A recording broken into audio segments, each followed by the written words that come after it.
Good morning, Dharma Master, Masters of the Abode, all Sipo. Good morning, everyone. I would like to thank this opportunity to share with everyone. It is so rare, and I am learning so much from the process. From the process, I learned that English translation and English sharing is not an easy process.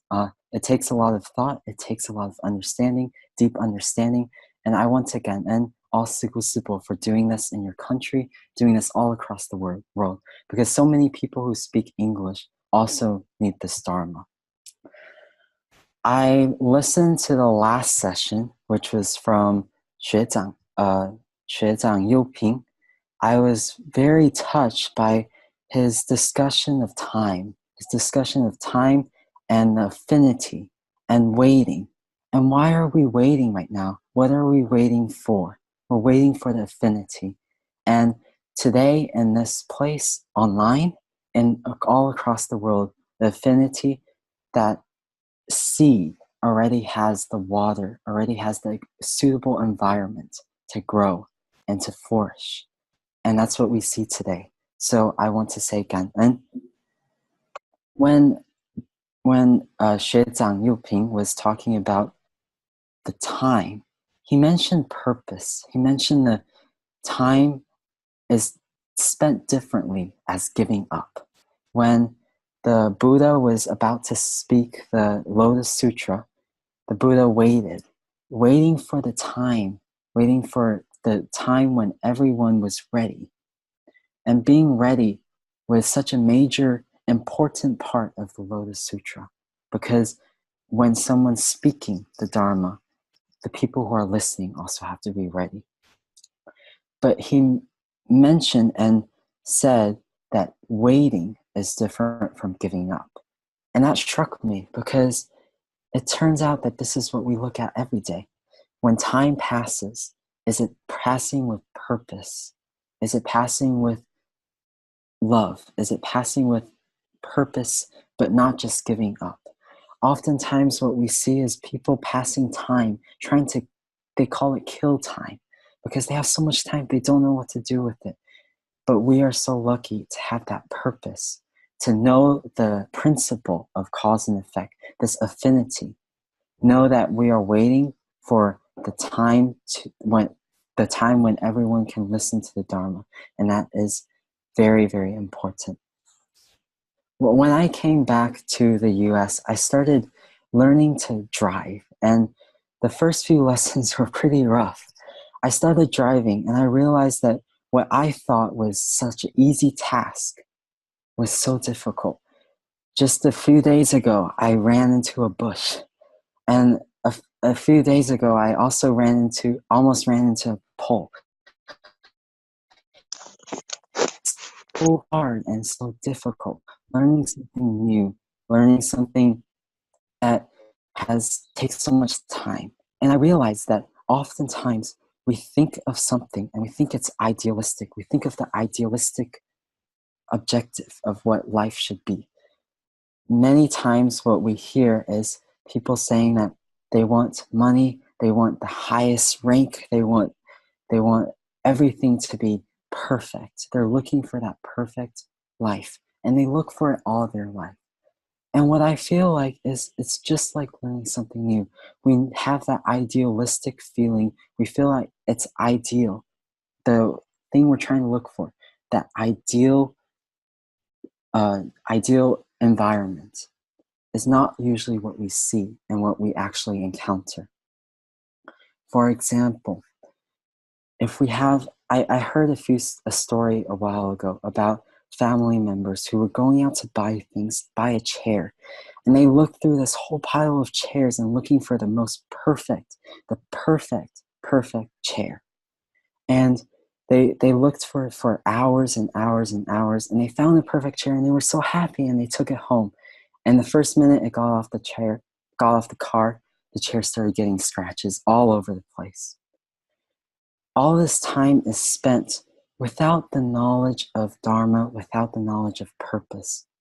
And sometimes we don't step back and think, why are we looking for that idealistic environment, that idealistic situation? Why are we looking for it? And will we ever find it?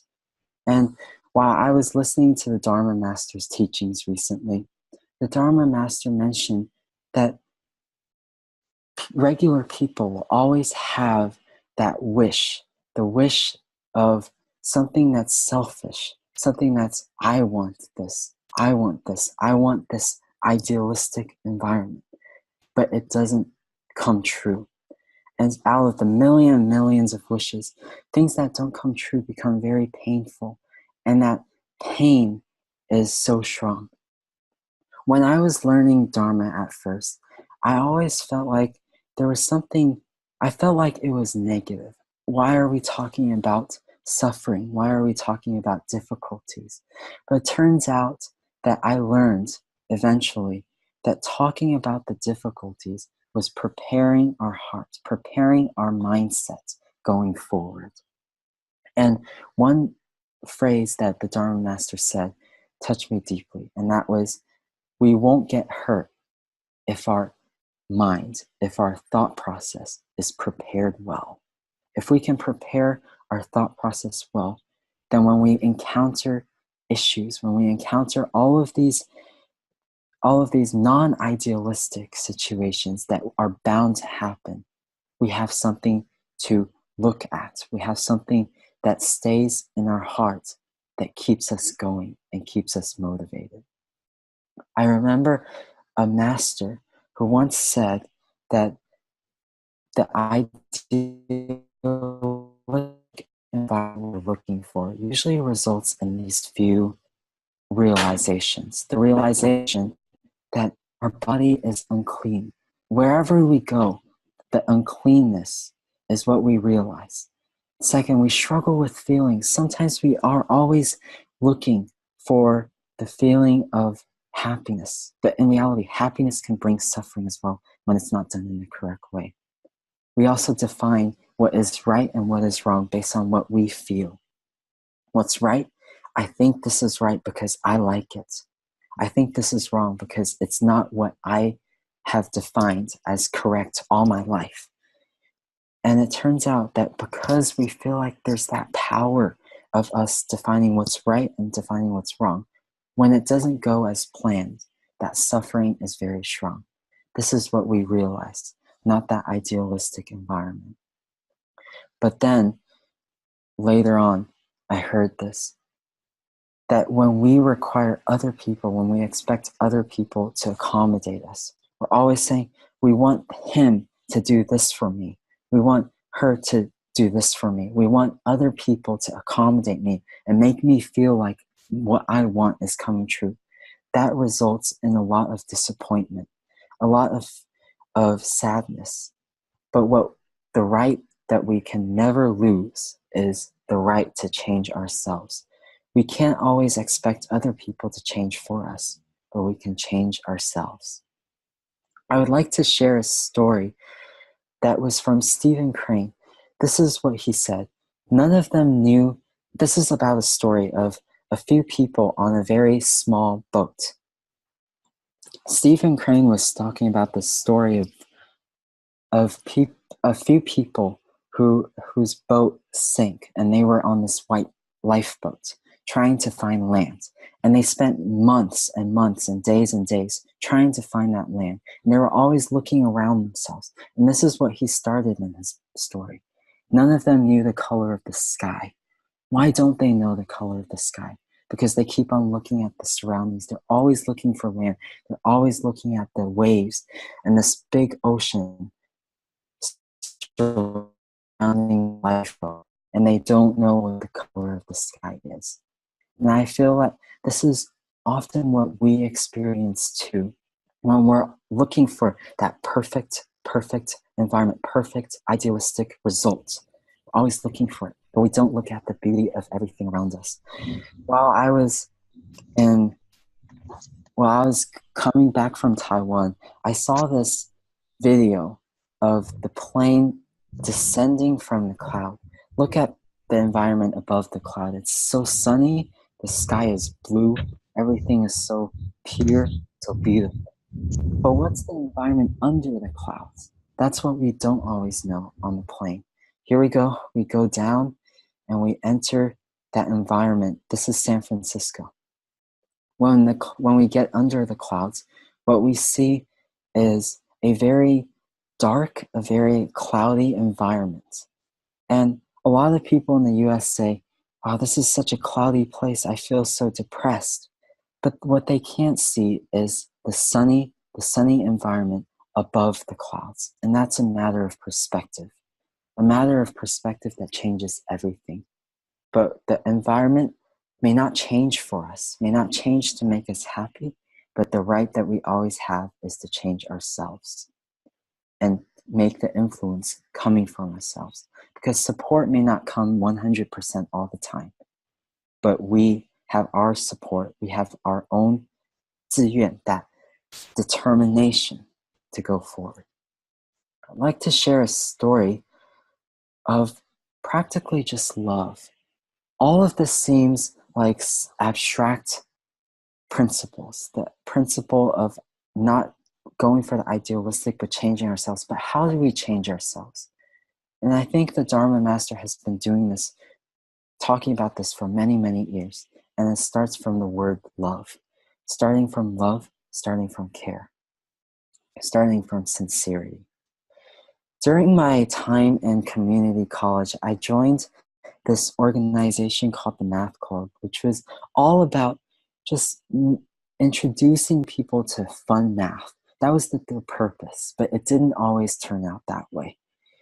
What happened was, on the first day I went to this club, and it was just so empty. There was maybe 5-10 people. That's all.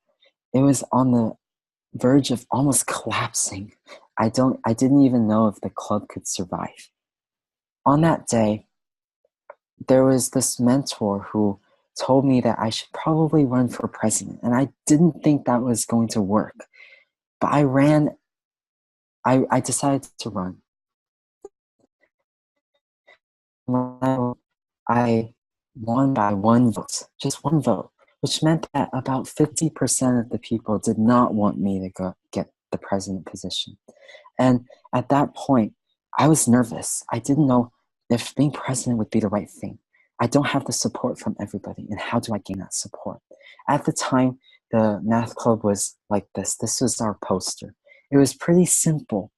We didn't have a lot of activities. It was just a simple club, and most of the times what would happen is people would come in because their teachers say they can get extra credit. They can improve their grade by coming in. So they come in, they listen to talks, just long math talks that are not any fun. And I realized that was such a issue for so many people because they were listening to talks all week long in class, and they come in and they hear more talks and they hear more things that they don't want to hear. So we ended up losing many people, and it ended up coming with about 3 people a day. That was all that we had. This was our club events. There were about 2 people who joined, and it wasn't a very live club. What I realized was that the master, the Dharma master, experiences this all the time. She experiences times when what's in her heart, that pure environment, people don't understand, and people don't necessarily, that results are not idealistic. But what she does do is she starts from herself, and she knows what she can change from herself. I realized that I needed to stand in their position and actually care for them and actually love them. What I realized was that every single day, what they were doing in their class was just 2D work on the textbook. They were just saying, this is a 2D work. We're just solving problems, but they didn't get to see it in 3D, 3-dimensional, a new dimension. So what we ended up doing was making these models that look like this. And we labeled 2 points across, A and B. And we asked them, without using a ruler, how can you figure out the distance between the 2? That was a big challenge, but it used their knowledge, it used their talent, and it showed them that they can do math and that they can have that confidence, because oftentimes they just didn't have the confidence. They didn't know that they could succeed, but we had to give them the hope. We had many different activities, and slowly the club grew, and this is what we had at the end. We had a lot more liveliness, and we had more activities, and people knew their potential. And I feel the Master does this a lot. The Master does this every day. She gives people confidence by giving them love. And while we may not find that idealistic environment, what we can do is change ourselves, change our perspective from doing something that no one really likes to standing in their position and changing, making change, starting from ourselves. What I realized was that people will not necessarily give 100% support, and trying to ask for it will result in a lot of disappointment. But the environment is always ready, and it's always awaiting us. And this is what Brother Yuping said last time. The environment is ready, but are we ready? Is our thought process ready? Are we ready to make that hope come true? And that's all about starting from ourselves. In Taiwan, there was a sigu who came back from China, and when she was sharing, she was crying for so long. She was crying in front of everyone. What was she crying about?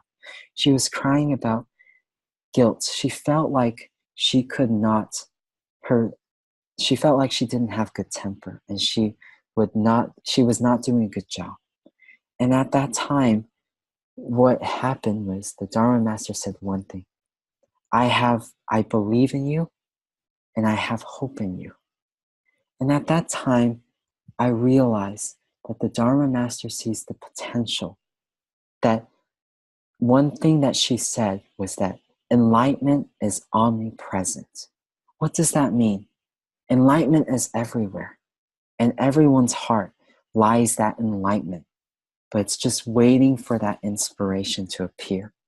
And what she saw in that suku, what the Dharma Master saw in that suku, was that drip of water slowly soaking into the seed that was deep, deep below the surface of the ground. It was so deep below, but it existed. And the water, even though it may take a long time, a lot of work to get that water to that seed, eventually it will reach that level. And when it reaches, no matter how much soil is above it, the life, the power of that life of that seed will come up no matter what. And that's power. And the power just starts from that water droplet. So the Dharma Master sees hope everywhere. Usually what often seems like no hope, the Dharma Master has hope, because she can see beyond the surface and see that seed and get the water. But the only thing that she does fear is that when that water gets to the Dharma, that when that plant, that tree, that strong Bodhisattva tree starts to grow, do we see it as weed and just cut it off? Or do we actually take it as something precious? And that all comes from what we think is right and what we think is wrong. I am guilty of that sometimes, because I feel that this is what should be right. This is what should be wrong. Our whole world is defined by what we think is right and what we think is wrong. But the truth is that we don't have that much power. We don't have that much power. When something doesn't go the way we think it is, we sometimes can't control it. And that's the powerless feeling, because we define what's right and what's wrong. But no, this definition of who I am and what I think is right is often just a dream. But what is true is that plant that comes from the deep seed, that enlightenment seed that grows when the water comes up. But do we recognize it as something that is good? That all depends on what we define as right and as wrong. It's all a matter of just changing the thought process and fixing it and thinking of what is truly precious. And it all starts from gratitude. The gratitude, belief, the deep belief that the Dharma Master and the Buddha's teachings can make a big difference. When I was in Taiwan, a Sibo talked to me about Xun Fa Xiang. He said that many people think that, oh, Xun Fa Xiang is easy. I can choose whenever I want to do it. It's all online. I can just click on it and it starts. And I can listen to it whenever I want. I can choose when I want to listen to it. But he said he realized that that was not the case, that we had to have gratitude.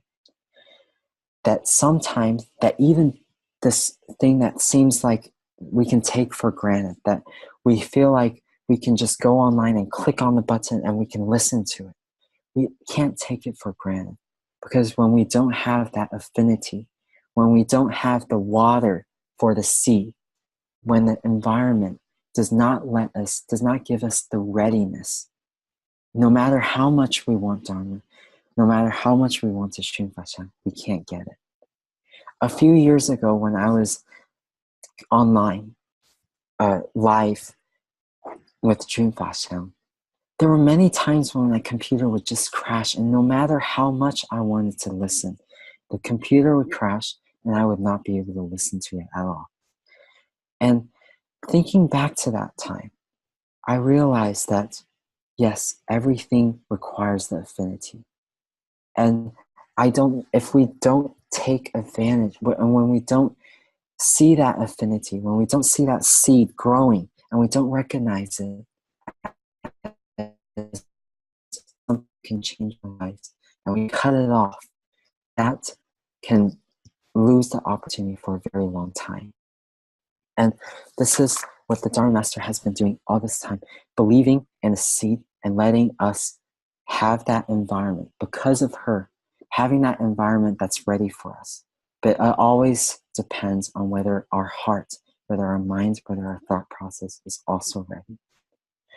In my time at community college, there was a certain period of time when I felt like I could not do any more work. There was so much classwork. There was tutoring. There was honors projects, research projects.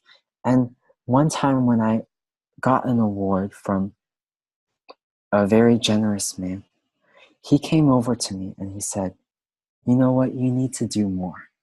More? How can I do more? He said, "You're not doing enough. You need to do these." He gave me 2 things that I needed to do. Number 1, go to an honor society and become the webmaster of it. Number 2, go to the math club and become the president of it. And I said, okay, this is not possible. And I said, okay, I'll think about it, but I'm probably not going to do it. Later on, during the beginning of the semester, I said, okay, I'll go to the first meeting of both of those clubs. And I ran for webmaster because I felt like it won't be too much work. But then later on, when I went to the math club, I said to myself, okay, I'm not running for president. This is way too much. But at the last moment, when everyone made their president's speeches, something within me forced me to get up and go to the stage and make a speech and run for it. I don't know what gave me the courage, but the affinity was there. And I was very close to letting it go and not doing it. But that affinity was strong. And believing that everything, that affinity is there, is so important. That we can't take things for granted. And that we should know that when affinity is there, when that seed has the water, we should recognize it and we should let it flourish. And I am grateful for the whole process of being in community college and the whole process of learning from that affinity. And at this point, I feel like I'm starting over again because I'm leaving my college and I'm transferring to a different university because the college that I used to go to only had 2 years. I feel like I'm starting all over again, but I have learned so much. And the Dharma Master says this: the beginning of every road and the end of every road will always have an appearance, will always have an expectation. We start something, we have that motivation, the end point. We feel that The endpoint should be something. We're trying to get to that endpoint. Those are all appearance, and the appearance is temporary. At some point, we will move on in life, but we have to see what was left behind, what we learned, and that deep spirit, what has changed, what has stayed forever, is not something that we see, is not the environment that was created, but was really the seed that we planted in everyone's mind, the good affinity that we had with everyone, and the fact that that seed will stay forever and always show the power of life. A few days ago, I was listening to the Dharma Master's teachings, and I heard this phrase, teachings that resonate with the listeners are wondrous. At that time, the Dharma Master said, there is no distinction between profound and superficial. There's no deep. There's no superficial. There's no easy Dharma. There's no difficult Dharma. Well, why is that? She said, the profound is simple and the simple is profound. That seems very difficult to understand. It seems like simple and profound, exactly the same thing. Why is that? Well, it turns out that Dharma is Dharma. And that's what the Dharma Master said. No matter what, the Dharma is the Dharma. But what is truly stands out is teachings that can resonate with the listeners, that listeners can take in. When listeners can take in a teaching, that is wondrous. It doesn't have to be separated between deep or shallow. It's just wondrous. And the wondrous that teachings that listeners can hear. And this is something that the Dharma Master has been doing for many years. Knowing that the method that resonate, how does Dharma resonate with the listeners? That takes deep thought, and that takes deep compassion and great love. And that's what I learned from my time in community college and beyond. When we always talk about that seed and that fruit, the seed requires the right environment, the right wondrous teaching for it to flourish. And the Dharma Master said that people often look at the seed and look at the result and look at these two things, seed, result, but they don't look at the environment. It's often what we think, what our heart is, what our intention is. And in Taiwan, I listened to a sharing from a Sipo. He said that he went into jail prisons, and many people felt like that their life was fixed, that their life was ended. But what he told them was this: the seed is fixed. The seed is there. Maybe a seed was not planted. A bad seed that causes suffering was planted in their heart. But what we can change is the environment, the thoughts, can change the result of that seed and can change our life as a result. Life is not fixed.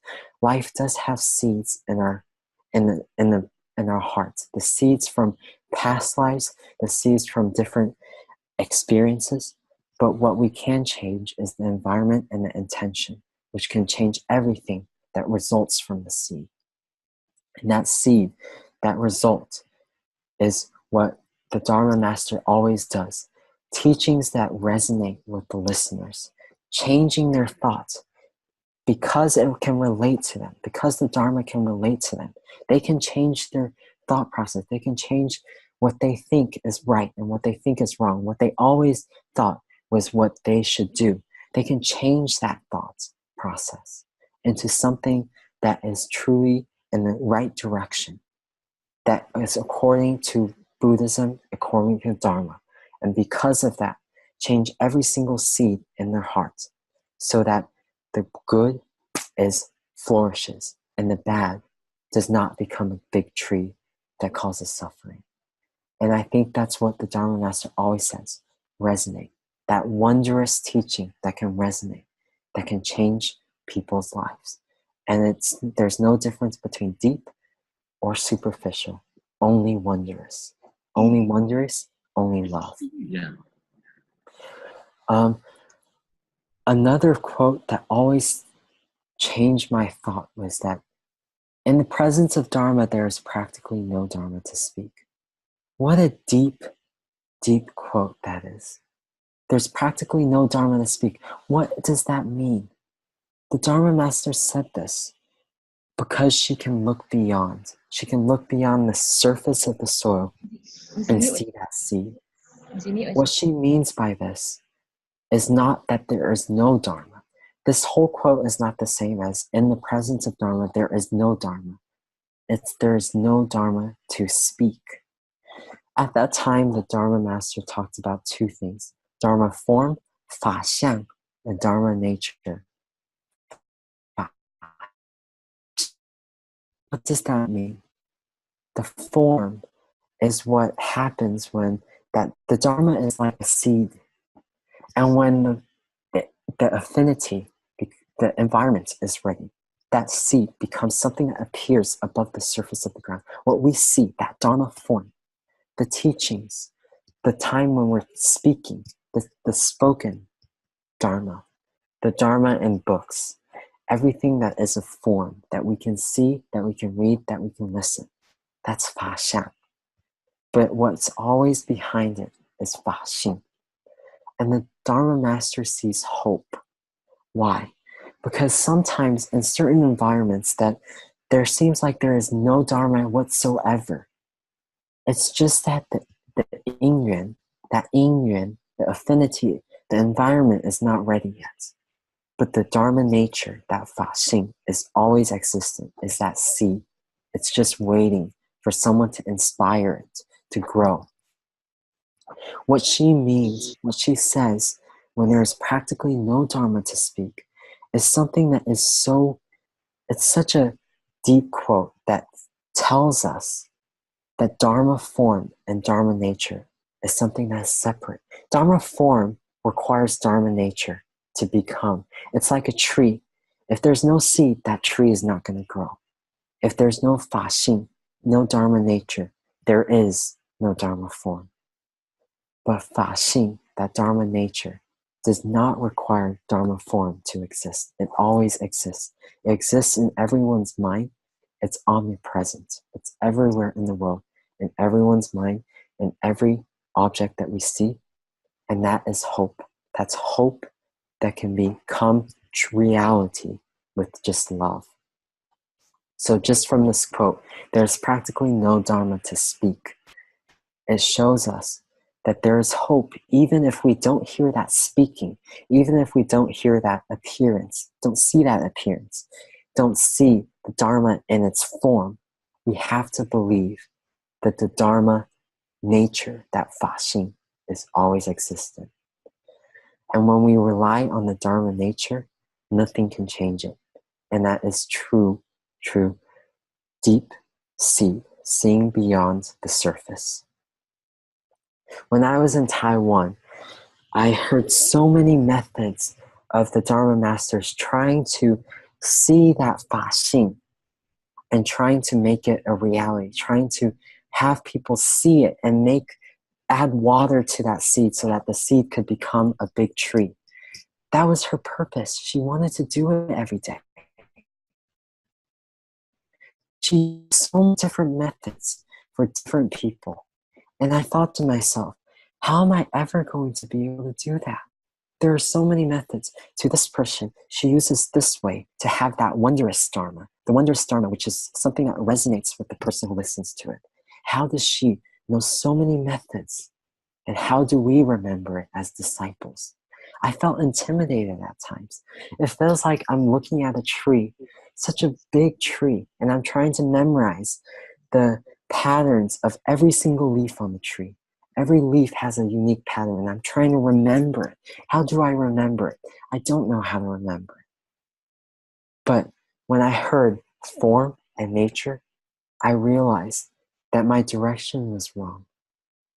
That sometimes that everything in the world starts from one.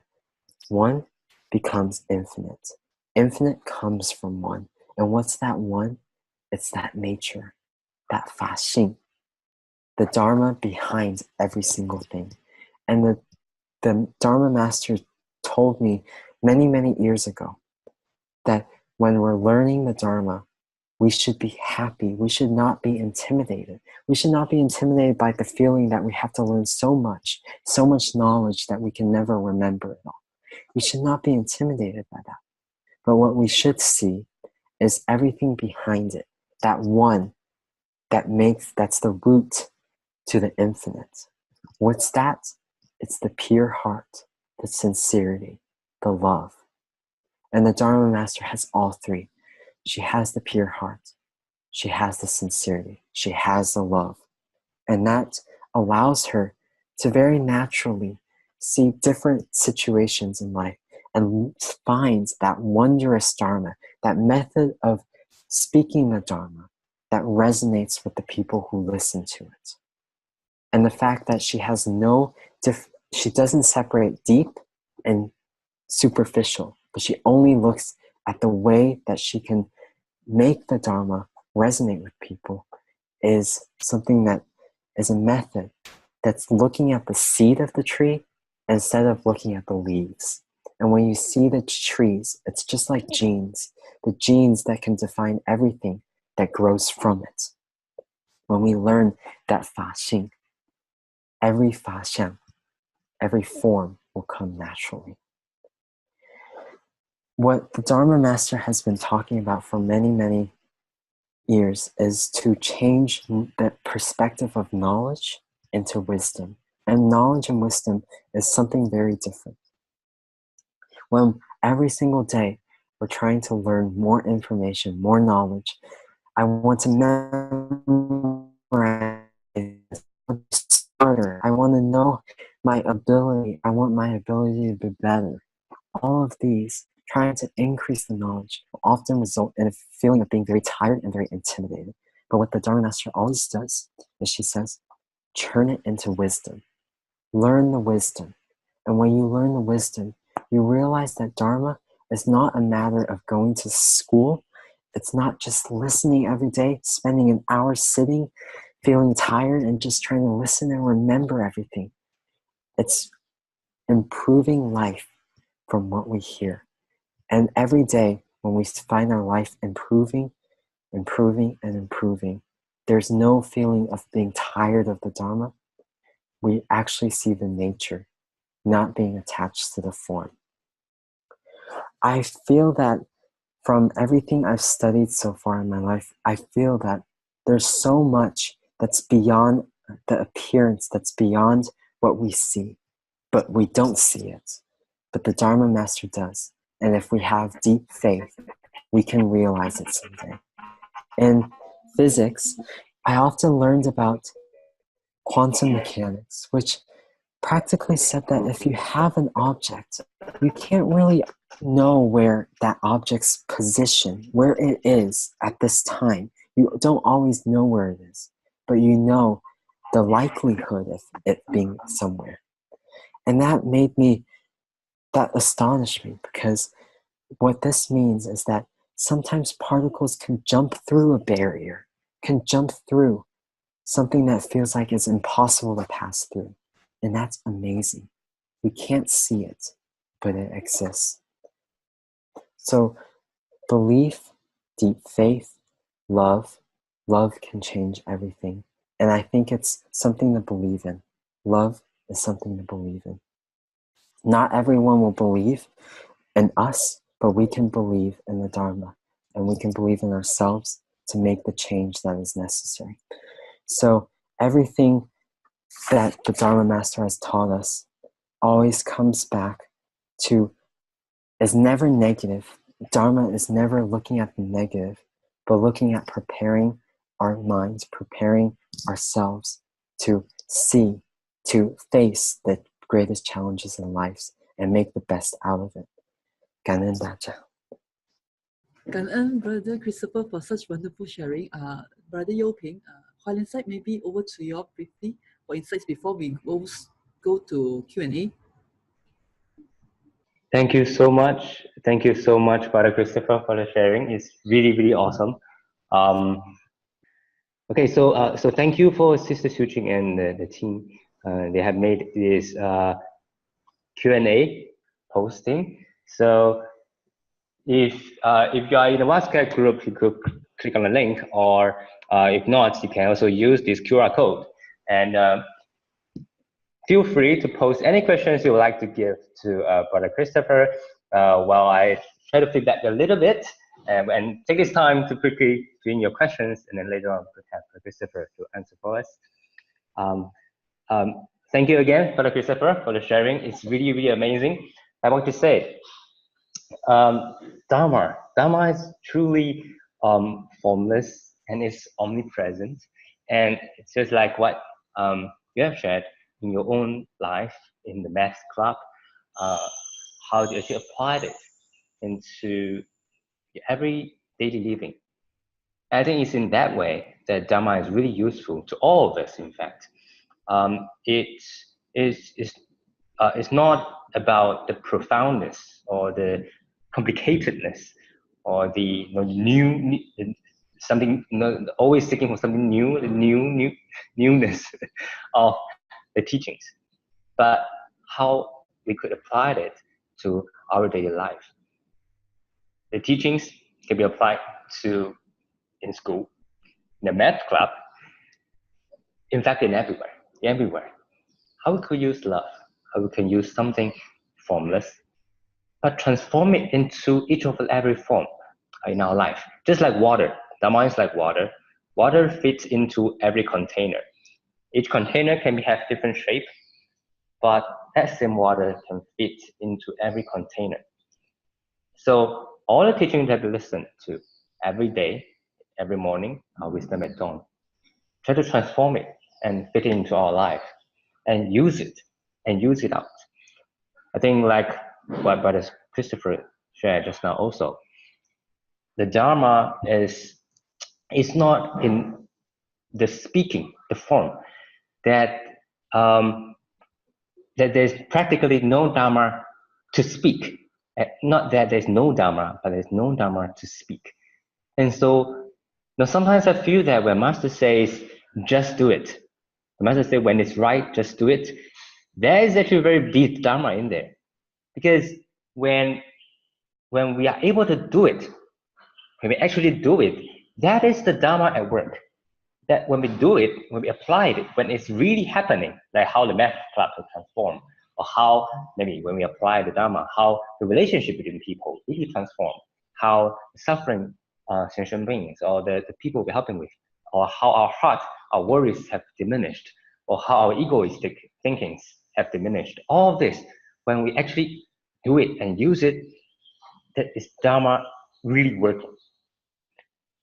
Speaking of the Dharma itself, or chanting them, or reading them, they are not the Dharma working itself. It's trying to point at the Dharma. But without using it, there's no use. It's still empty. And so the Master says, when it's right, just do it. That is really important.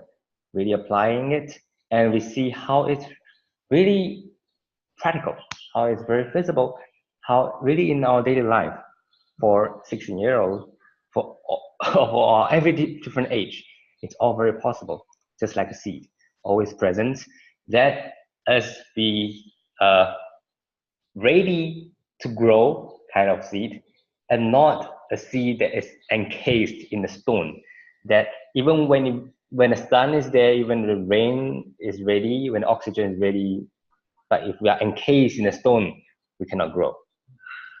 Let ourselves be a seed that's ready. Even if we are in the desert, but if our seed is ready, when the rain comes, we are ready to grow. So let us open our heart, be always ready, and not let the Buddha wait for us, but let us be ready, waiting for the affinity to ripe and grow immediately. So thank you, Brother Christopher, for the sharing. I think we have some questions already coming in. Let's take a look. Okay. Yeah, I think one of the first questions people are very intriguing about is why at such a young age you chose to dedicate your life into a master's mission or into Tzu Chi itself. I mean, we have many of our kids that doesn't really want to come in, but why? What transforms you? What makes you decide to come in? Maybe that could be the first question. But Christopher. And then, I often want to just say that while I'm mentioning what I feel about the question, I'm just so grateful for what the Dharma Master did to inspire me.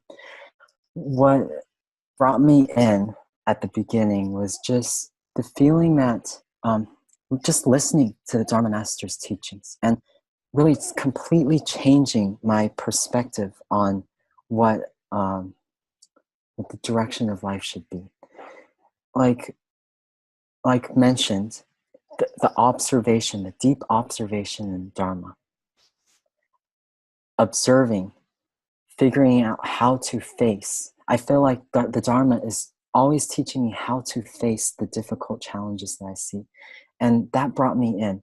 And the fact that so many people in Tzu Chi devote their life to this mission makes me feel that there must be something very, very special in it. And that brought me in.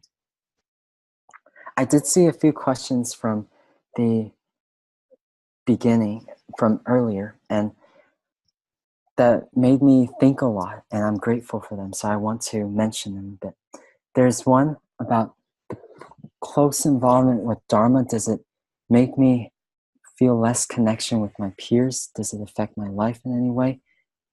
I often think about that, and many people mention it. Does the Dharma, that pursuit for a pure heart, does it make you separate from the real world? And what I realized over many years was that Dharma is for becoming closer with people, having a sincere interaction with people. That's what Dharma is for. And trying to get away from these interactions is absolutely not what it's supposed to be doing, what Dharma is supposed to be for. And I feel that Dharma allowed me to get closer with people, with the idea of the seed and the fruit, with the idea of sincerity and the fact that people can feel your sincerity. And when you're sincere, people can be touched. And this allowed me to get closer with my peers, not farther. Many years ago, the Dharma Master told me that I needed to open my heart more, open my heart to interactions with people, because that's what the Dharma is for. Using the Dharma in interactions, becoming closer with people. And that's how it affected my life. Someone also mentioned, why me? And I definitely think that it's a very valid question. Oftentimes I do ask that. Why is it me who encounters this kind of situation? Why is it me? And this why me, I felt when I encountered issues with my mom having cancer. Why is it me? But later on, I learned from the Dharma Master's teachings that everything has an affinity. Everything has a seed. And when we believe that the seed, even if it feels like it's giving us more suffering, can make us grow from the experience, why me is not a question. Everything that comes to us, that seed, we can believe that even the seed that feels like it will never get us to a right place, as long as we change our thought, change the environment in which we allow the seed to grow, even the seed that feels like it's not going anywhere good can grow into a tree, a strong tree that helps support us.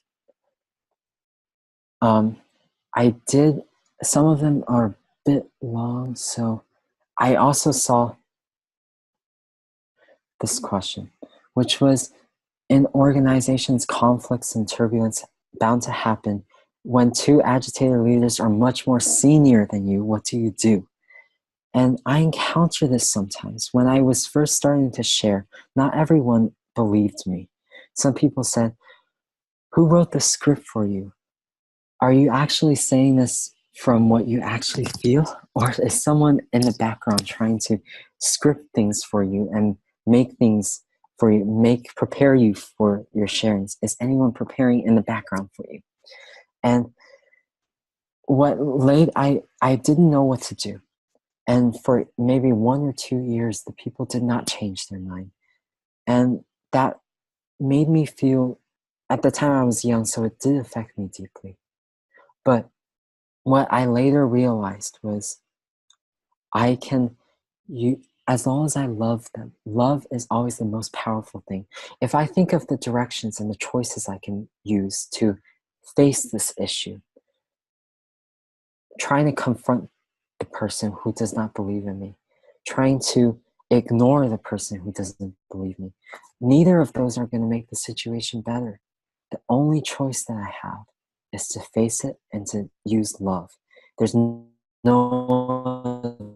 direction. So let's do the direction that will not make things worse. And slowly, as I used love and sincerity, even things that I felt like I could not upfront say change because of sincerity. And I am touched by the Dharma Master, who faces issues every single day when people don't necessarily believe, don't necessarily have a calm interaction, don't necessarily have this agitation, but because of sincerity, change the entire situation. This is something that we can't always see, but is something to always believe in. I also heard on this question of economy. If we're in a harmonious society, when we're trying to have compassion, will it jeopardize the economy? And many people, including my family, do experience this when they feel that if you're not forcefully trying to get the opportunity, are you going to get what you want? But it turns out that my mom and many people always told me, take it naturally. The Dharma Master once I once asked the Dharma Master something similar to this question. For example, if someone is sick, should they just not go to the hospital and feel like there's no necessity, and the process of getting sick is the process of getting rid of that bad affinity that they the seed that they brought from previous life, and that they're slowly letting go of it. The Dharma Master said, if you don't go to the hospital, you are adding more seeds that cause more suffering to yourself. You should put your greatest effort to solving issues. And after the greatest effort, you let go and you let the yin, that affinity, take its course, nature take its course. But you have to put the greatest effort first. Coming back to this question, I feel that putting the greatest effort from myself has shown me that just thinking about myself and putting the greatest effort in everything I do will give me the opportunities that I do need. At first, going to UC Berkeley, transferring to UC Berkeley, felt like something so difficult because of the cost of attendance that was so high. I didn't know what to do, but I wanted to work hard on my academics. And I felt like I was lucky that not purposely trying to find some opportunity to taking the opportunities, but not 强求, not how do you say it? Not causing that friction, as just trying to not having selfish, but putting the greatest effort allowed me to get the support I needed from scholarships and later cover the cost of attendance. Same thing with economy. When we have compassion, when we have love, when we have the harmonious society, eventually that 福报, that good seed will eventually come up. It will eventually show. It may not show immediately, but because we have a harmonious society, when people help each other, economy is not a matter of competition. Rather, we have a society that helps each other. And even economy, even wealth in this world, in the US, for example, when we look at the recent situations when very, very rich people, just one thought that was not correct led them to completely collapse their whole life, do the incorrect thing. Even money is worth nothing because the life depends on the thought, depends on their ability to help others. And so harmonious society will eventually and very naturally have that affinity to have a prosperous society. That's what I always will believe in. And this was already answered. There was one question that, and all of these questions, I'm not answering them from myself, but really just from what touches me from the Dharma Master's teaching. I do want to mention that. Why aren't brothers and sisters helping? Isn't this what family is about, helping and supporting each other? This question did make me feel sad when I read it. I'm not sure if it's about personal family or about the family of Tzu Chi. But either way, I encounter this sometimes too. In my family, when I wanted to get into Tzu Chi, not everyone supported me. Some people felt like, why are you doing this? And didn't support me. And that feeling became deeper and deeper. Even now, some people in the family don't trust me. But what the Dharma Master did talk about was sometimes the inyuan, that affinity, doesn't look like it's helping you go forward. Sometimes people may yell, sometimes people may oppose, seem like they're opposing. But in reality, that affinity comes from maybe many lives ago that was planned to have this resistance occur. This resistance that we face was planned to have that resistance, face that resistance, and allow us to think through it and face it and grow from that experience.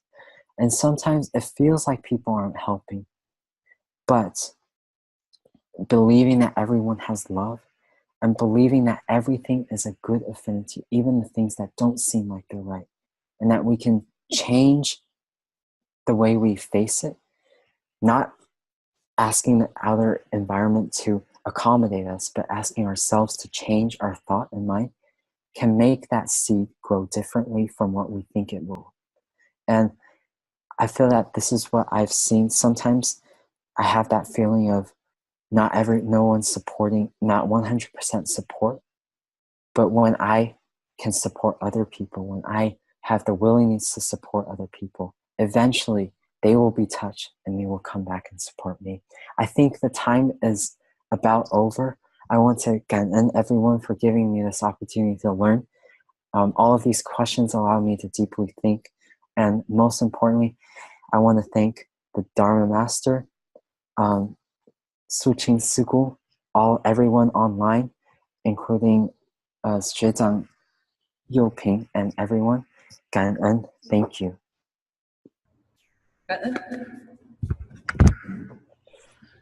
Gan En, Brother Christopher and Brother Youping for sharing lots of life wisdom and heartfelt stories. Thank you, brothers and sisters, for your presence today. Indeed, today we have, I think, record-breaking attendance. Very grateful. Hope that each of us could sustain the Dharma joy and take in another piece of Masters and Hualien love to our life, as well as Brother Christopher wisdom. Let us please make 3 vows to the Buddha and Master Cheng Yen as we depart to apply these teachings in our daily life. Let us pay our respects to our teachers of life, universal truth. Palms together. First bow. Second bow.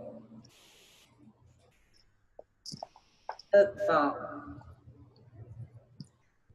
Gan En, everyone. Thanks for staying and listen. Gan En, Brother Christopher. Okay. See everyone next Saturday. Gan En.